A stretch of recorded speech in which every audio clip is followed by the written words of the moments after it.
निबिया का पेड़ जिन कटाया मोरे पापा, निबिया का पेड़ जिन कटाया मोरे पापा। अरे निबिया चिरैया क बसेरा रे ललनवा, अरे निबिया चिरैया क बसेरा रे ललनवा। होत भीनु सहरा चिरैया उड़ी जई हैं, होत भीनु सहरा चिरैया उड़ी जई हैं। अरे निबिया अकेला होई जई हैं रे ललनवा, अरे निबिया अकेला होई जई हैं रे ललनवा। अपने मैं बेटी के कुछ नाही कहब, अपने ही बेटी के कुछ नाही कहब। अरे बेटी चिरैया के समान रे ललनवा, अरे बेटी चिरैया के समान रे ललनवा।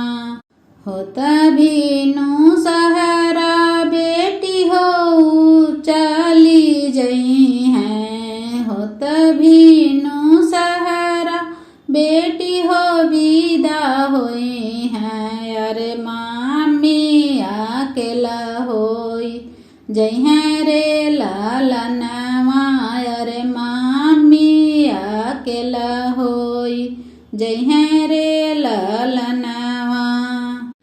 निबिया का पेड़ जिन कटाया मोरे चाचा, निबिया का पेड़ जिन कटाया मोरे चाचा।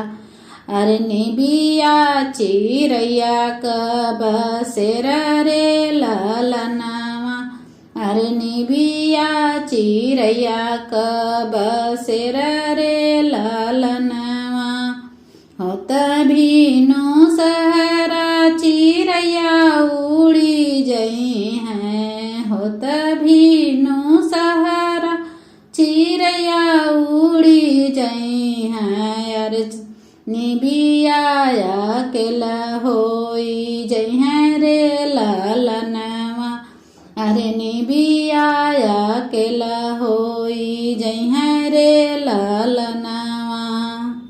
अपने मैं बेटी के कुछ नाही कहब, अपने मैं बेटी के कुछ नाही कहब।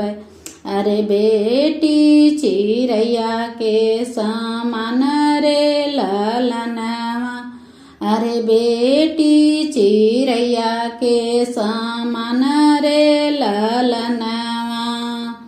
होत भीनु सहरा बेटी हो विदा होई हैं, होत भीनु सहरा बेटी हो चली जई हैं।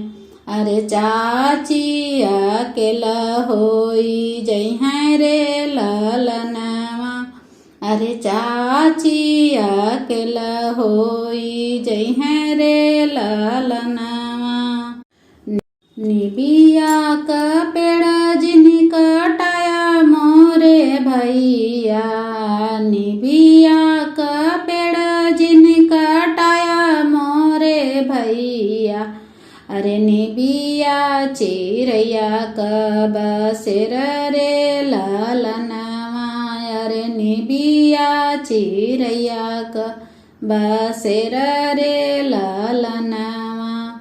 होत भीनु सहरा चिरैया उड़ी जई हैं, होत भीनु सहरा चिरैया उड़ी जई हैं। अरे निबिया अकेला होई जई हैं रे ललनवा, अरे निबिया अकेला होई जई हैं रे ललनवा। अपने मैं दीदी के कुछ नाही कहबै, अपने मैं